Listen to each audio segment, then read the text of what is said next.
Hello everyone, it is Joe here from OmniPoke, the channel that brings you guys everything Pokemon. Today we're looking at Reshiram&Charizard Tag Team GX, the poster boys of the Unbroken Bonds set, a highly anticipated archetype. There's been a few different ways this has been successful in Japan, so let's jump into my build and talk about my decisions within it. First of all, the basic concept. Reshiram&Charizard basically just hits magic numbers. He's a fantastic beatstick that we gain in the TCG. He has the support of both Kiawe on turn 1 and Welder throughout the mid-game to really give us a lot of energy acceleration to make sure that we can chain the Flare Strike attack and also have the opportunity to use the Double Blaze GX attack as well in many situations that can reach one-hit KOs. 230 as the baseline is just ridiculous. It knocks out, all basic and stage 1 GX Pokemon. And even with the help of like Choice Band and whatnot, you can deal with a lot of tag team GXs as well. So really big threat. You're taking huge knockouts, and that's what the archetype's all about, being very aggressive. In this build, I'm going for Salazzle. It provides a great backup draw engine because we do not play a huge amount of conventional draw supporters. We are quite reliant on finding things like Welder and Kiawe. So having the Roast Reveal to fall back on really is a great deal for us so that we can still cycle through our deck and find some of these key pieces and make sure we can have backup Welders turn after turn and whatnot. So I feel like this backup engine definitely is nice, and I think in a vacuum this is the build that will have the strongest mirror match against other Reshizards because we also have Hot Poison as an option to do better numbers and one-shot opposing tag teams that little bit easier. So I think in a tag team-based meta, Salazzle's the strongest. If we are going to look at some of the other builds later on, those will have stronger matchups against the likes of Zapdos, so do bear that in mind. This is just one video today on the Salazzle build, but there will be other ones to come as well. Let's jump into the Pokemon. 4 counts of the Reshiram&Charizard tag team. We want to start with this guy because he's the perfect Welder and Kiawe target, and it's the optimal lead so we can start swinging. It has 270 hit points, which is really awkward to deal with for a lot of different decks. Outrage is the first attack, which has 30 and 10 more for each damage counter on this guy, so people do have to sort of tiptoe around the Reshizard if they have low hit points themselves. They don't want to swing too much into us because we could just one-shot them in response with an Outrage. But then there's the cream of the crop, Flare Strike, doing for 3 fire and it colors 230, and you can't use this attack next turn. You can still use other attacks. You can go straight into Double Blaze afterwards. So if you can tank hits, you can still move into one-hit KOs, or we can do things like switch, retreat out of other stuff. But yeah, 230, as I said, such a great baseline for dealing with so many GX Pokemon out there. And even a number of tag teams in combination of Hot Poison and Choice Band. You can knock out opposing Reshizards. You can knock out Guardy Sylveons even with a Choice Helmet if you have your own Band and Hot Poison. So you can get through a lot of stuff. He really is a great wall breaker for the most part. Double Blaze GX, you can use this going second on turn 1 actually, thanks to Attachment and Welder, and you just do for that 3 fire cost 200. If you are able to build up to 6 fire energy on this guy, you get to do 300 damage, and it goes through all effects. So think of it like a G-Booster style option when you get that 6th energy attached. So you really do, again, go through anything. Huge wall breaker. You're even knocking out Magikarp Warlords at that point. So that's pretty insane. Really, really nice GX attack option there. Onto the Salazzle line, it's really thick. As I said, we have a low supporter count, so to make up for that, we try and have a very thick Salazzle line. 4 of the Salandits are going to be Psychic type because they have the minor synergy of Mysterious Treasure, which we play in the list. Adding in treasures means that we have better odds of getting Lele on turn 1 to help us dig out Kiawe or Welder, depending on if we go first or second. And also gives us extra searchability for these Salandits so that we can secure our engine as quickly as possible. Roast Reveal is that phenomenal ability that synergizes with Fire Energy. You just discard 1 and draw 3 cards. So it's like a Swampert style effect, but on a stage 1. Really, really is powerful and lets us cycle through the deck. As I said, we don't play anything like Cynthia or Lily in the build. We're just reliant on the likes of Welder, so having the backup engine to help us cycle through the deck is really a big deal. I've mentioned the Hot Poison already. That ability is amazing for pushing over the edge of some Tag Team GX Pokemon. It's essentially a 3rd Choice Band when you're up against Pikarom. It means Double Blaze can knock out a Zoroark on turn 2 for you if you just evolve into Hot Poison. So that's pretty insane. Yeah, really, really powerful ability that I like. It's like an additional Choice Band, but can also work in combination with Choice Band to really help you reach on some tanky tag teams. 2 Leles, like I said, for Kiawe and Welder for the most part, also can dig out things like Acerola and Guzma, which are low counts in the deck. And then 1 copy of the new Mewtwo. It has the ability that allows you to bench him, and then you get to put a supporter from your discard pile straight on top of your deck. Obviously, this has amazing synergy with Roast Reveal Salazzle. You can literally just put back an Acerola, put back a Welder, or put back a Guzma for the right situation. Guarantee that you draw straight into it with Roast Reveal, and then use it that turn. Really nice mini combo going on there. An additional Psychic type, so pretty searchable with all the ball search that we play in the list. Next up, we have a couple switch, obviously to help us get around that Flare Strike, awkward text, and also get us into our Reshiram in the opening sequences when we don't lead him. We have 2 copies of Treasure for the Salandits and the Lele synergy, so we have really good odds of Kiawe. We have 2 Treasure, 4 Ultra Ball, 2 Lele, 3 PokeGear, 1 Kiawe, and then 4 Welders if we miss the Kiawe himself. So really, really huge outs to get a lot of energy acceleration on turn 1 is the idea here. 3 copies of Nest Ball, obviously good for getting Reshiram if we don't start him, and also really nice for getting Salandits down because we really want that to be the case. 4 Ultra Ball gets us into, Lele in the opening stages as well as getting into Salazzles. 3 PokeGear to help us dig out those supporter cards. Once again, we play low counts of a lot of these, so having extra searchability for Guzma at the right time or just Welder or Kiawe on turn 1. Really, really nice trainer card that we can fall back on there. 3 copies of Flame Crystal, obvious synergy with Welder and Salazzle. 4 Fiery Flint, again, same reason. Lots of synergy. You're deck thinning. You're getting a lot of energy into the hand, so you can do a manual attachment plus a Welder plus some Roast Reveals as well. So really, really powerful synergy with that card. 2 Choice Band, like I said, just such a great math fixer. And 1 Heat Factory is the only stadium in the deck. We are a little bit light on stadiums, so we're by no means expecting to win the stadium war.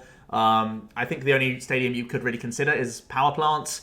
That can shut down some Zoroark players. If you feel that's a dodgy matchup, you can go for it. I think the only reason we're fearful of Zoroark is actually because they sometimes tech things like Slowking into their builds, or if it's going to be a Zoro Gyarados build, that's very scary for you.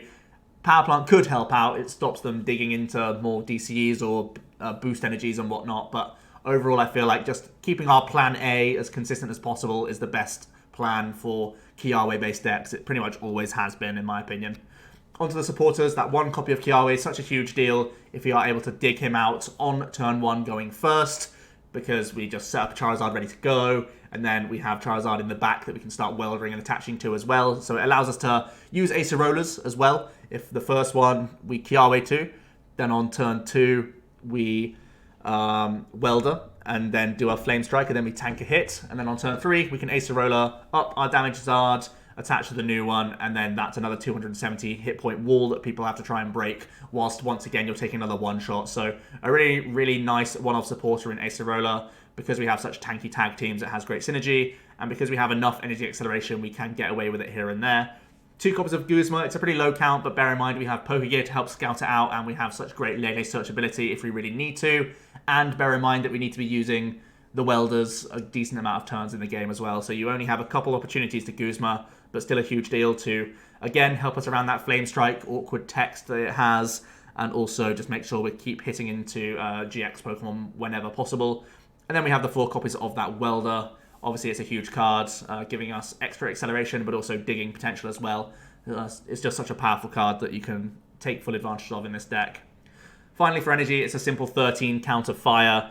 I think it's a really reasonable account because we have, good Lele searchability for Welders. We have 4 Fiery Flints to dig these out. We have so much synergy with Salazzle and whatnot. So we want to have a high count, even if Reshizards do get knocked out. We want to have plenty to see us through the rest of the game. So I think 13 is a good count to land on there.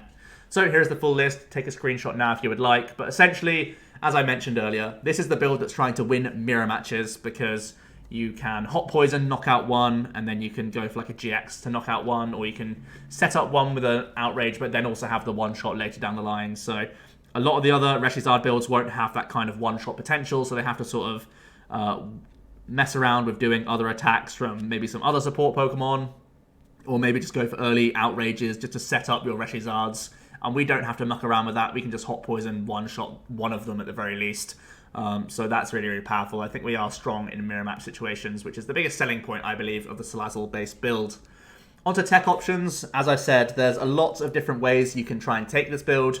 A lot of the Japanese players have gone down a green search engine with either a 2-2 or 3-3 Flareon line, which provides Heat Stage, which can give you good energy acceleration, whilst being a sort of mini Charizard in his own right, because Bright Flame does 190, And again, with like Choice Band and whatnot, this can knock out Zoroarks. What's really cool about the Flareon build is as soon as they knock out one Flareon, your opponent still has to get through 2 Reshizards to win the game.